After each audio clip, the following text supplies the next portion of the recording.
Right guys, today we're going to be talking all about the overlooked and hidden things that are stalling your progress in the gym. So I'm not going to be talking about obvious things like overtraining, undereating, undersleeping, sort of obvious changes that people can make. We're going to be looking at more of the insidious or unknown changes, things you might not have even heard of, things you might not be aware of, things you're doing that you think fine or are good for your progress that maybe aren't, and things that you think are sort of neutral for your progress, but they're definitely detrimental to it if you look into it, and how we can then change those things. So I'm not a hippie or a yogurt knitter, but it's pretty clear that whole foods are the best source of food, and UPFs or ultra processed foods, or just PFs, processed foods, highly processed foods, things with emulsifiers, stabilizers, gums and sweeteners are all bad for you, essentially, compared to the whole food, real food alternative. These things will all disrupt your gut microbiota, which will basically mess with your digestion. Whereas normal, regular human food is quite predictable in the way it digests. All of these different things, where you look at the back of the packet and you've got 14 billion ingredients, you've got E numbers and chemicals, they go through your body.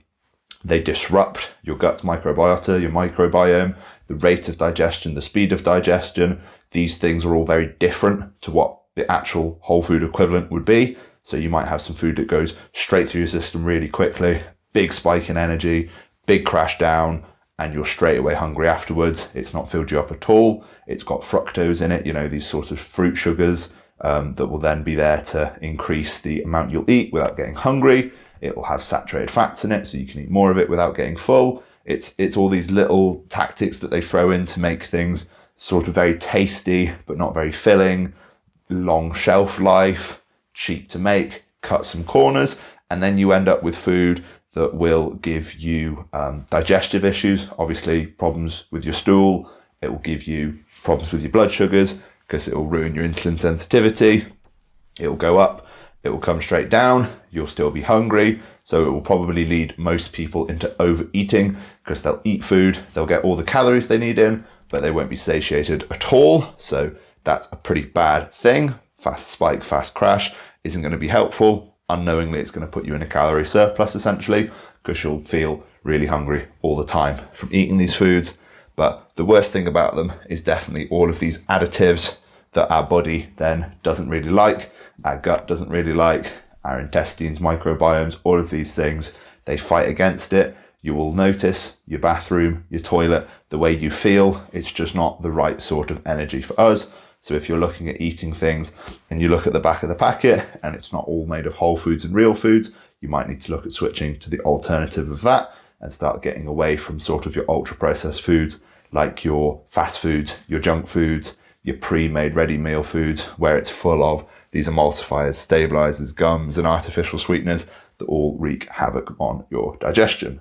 So if we're going to tail on to that point I made about those fast spikes and crashes from those ultra processed foods, we can run into a similar issue with whole foods and real foods with poor carbohydrate timing. We've got our glycaemic index, which is the sort of spike and crash that we're talking about, how quickly that blood sugar will go up from the food that you eat and how quickly it will come back down. And sort of you've got these high GI will be a big spike and a big crash, and a lower GI will be a slower, more stable, steady release.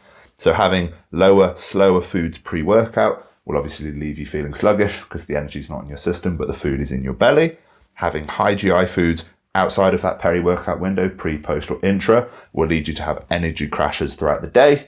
You'll be really high energy, you've got nothing to do, boom, low energy, you crash. And if you have no carbs pre-bed, you'll have poor sleep because carbohydrates help us sleep. So always a little bit of carbohydrate. Your last meal of the day is important for sleep. The rest of the carb meals throughout the day, obviously you don't want high GI, fast spiking foods nowhere near your workout because it will just lead you to crash throughout the day. And you don't want low, slow release foods pre-workout because they won't hit your system in time for you to actually gain the performance from those carbohydrates for that workout. So keep the low and slow to chug you along throughout the day, the fast and high pre, intra and post, and then a little bit of carbs before bed. So we mentioned eating some carbohydrates before you go to bed can help you sleep, but there's plenty of things that you do that will ruin your sleep quality. So not only do we need lots of sleep, we need lots of quality sleep. So blue light will suppress the melatonin secretion. Melatonin is what helps us get to sleep. So turning off your phone and your TV before you want to go to bed, a few hours will help you get nice and relaxed and get good restful sleep. Alcohol lowers your REM sleep and it raises your cortisol. So basically, give up alcohol, don't drink, it's bad for you. High fat pre-bed will lead you to have shallow sleep because it will increase your heart rate, you'll have blood in your guts, digesting that fat, and it will lead you to have a more shallow, poorer quality night's sleep. And then training too late, too close to bedtime, you'll have raised cortisol and still shallow sleep. So not the best. So you ideally don't want to eat lots of fat before bed. You don't want to train right before bed. So a lot of problems people will run into with finding their calorie balance, either for creating a deficit or a surplus, is their reduced NEAT when they become tired or fatigued. So NEAT is non-exercise activity thermogenesis. And obviously, when we get tired and we get fatigued, we might look at sitting around a bit more, fidgeting a bit less, doing less activities, and having a few less steps throughout the day. We just start moving around a bit less because we feel a bit tired. So we want to relax a bit more. It's quite simple. It works out that way for lots of people. But when you're training and you're trying to go up in weight, obviously maybe you're in a gaining phase and you get tired and you start sitting around a bit more, your now daily expenditure of energy is lower, but you're eating more. So you're all of a sudden creating a larger surplus unknowingly.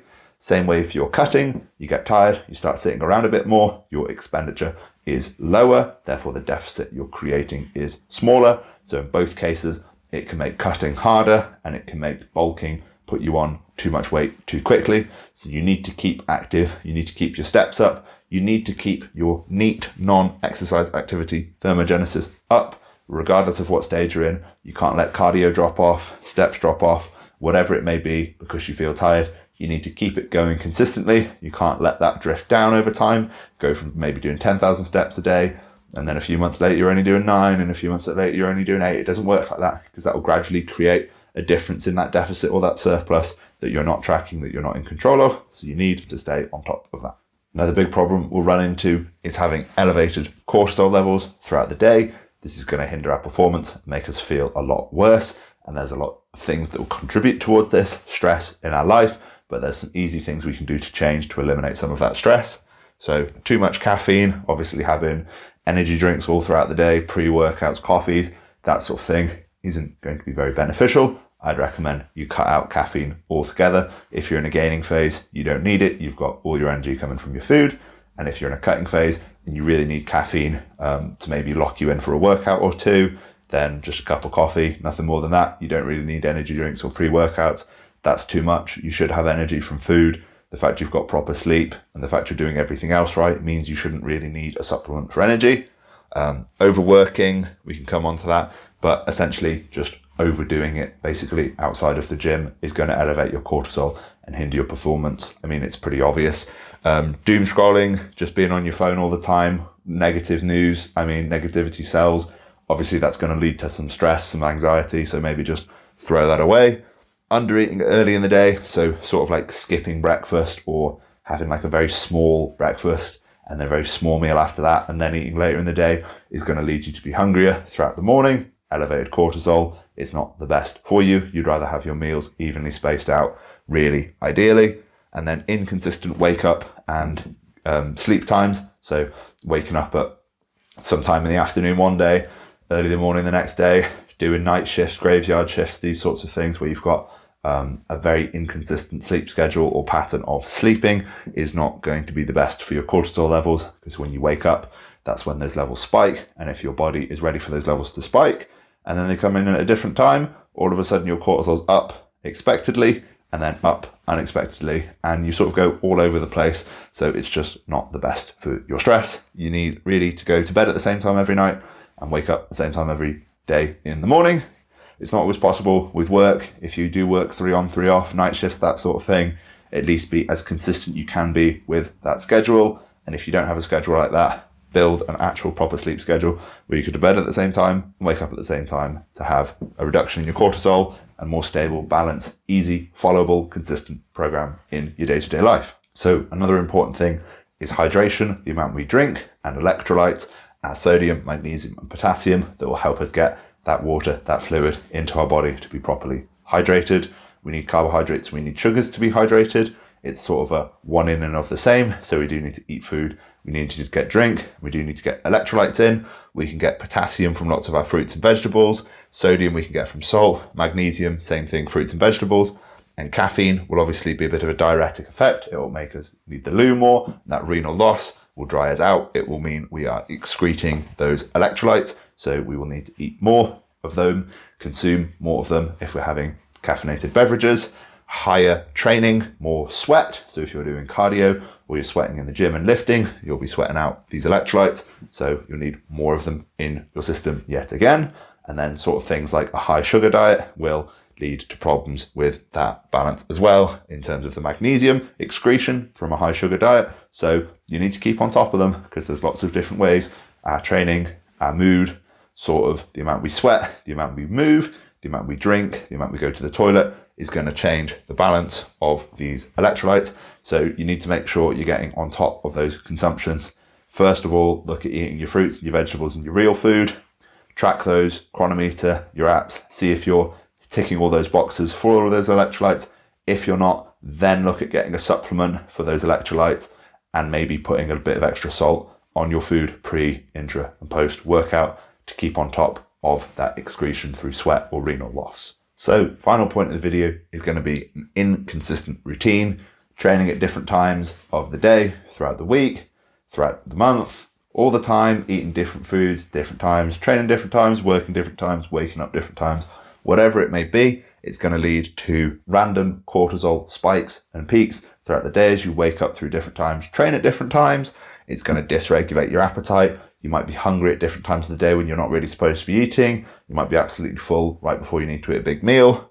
Your blood sugar one day might be up really high in the morning as you train in the morning, and then up really high in the night the next day when you train at night. So it's a bit all over the place.